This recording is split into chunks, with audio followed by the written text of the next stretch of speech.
Hey guys, so in this video I'm going to show you how I used a Maker Studio mesh adhesive stencil to add just a little oomph to this already painted jewelry box. It was just missing something, and when I saw the stencil I thought this is going to be perfect. So I'm going to give you some takeaways, and hopefully you can learn from my mistakes and buy some of these beautiful stencils for your own pieces.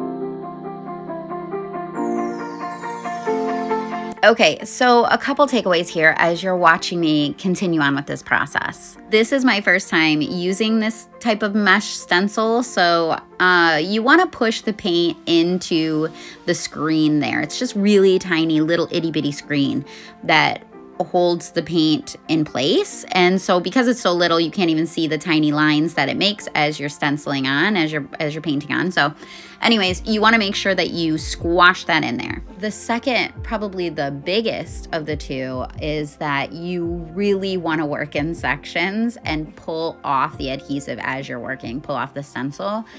I obviously did this all in one swoop, and it kind of worked to a disadvantage because as you pile on the paint, it is starting to dry, and then when you pull it up, those little mesh bits take a lot of the paint with them. If it's wet, the mesh will just kind of slide through the paint, obviously, as it's being pulled up.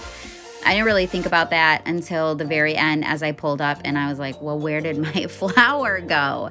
So that was a big takeaway. So work in sections, keep it wet as you're moving it up. But if you're gonna do something like what I'm doing with just random paints that you have around, I would definitely work in sections. I would squish it in, and I would pull it up while it's still wet for sure. And just be advised that it might take some time getting it off, washing it off of the screen, and the whole entire thing. Washing the entire thing was a procedure, but I really love how pretty their stencils are. I think they have so much potential to add to a piece that's bland.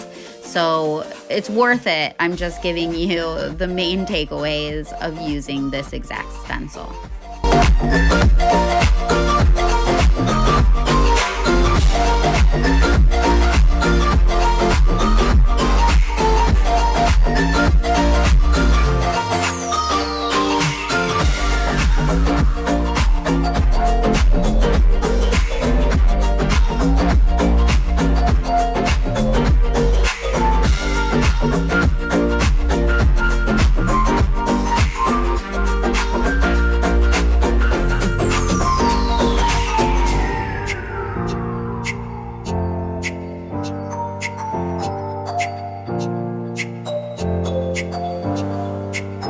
As always, guys, please comment below if you have any questions. Feel free to ask. If you want to see anything in particular, please comment on that as well. Give me a like and subscribe to the page, and I'll see you next time.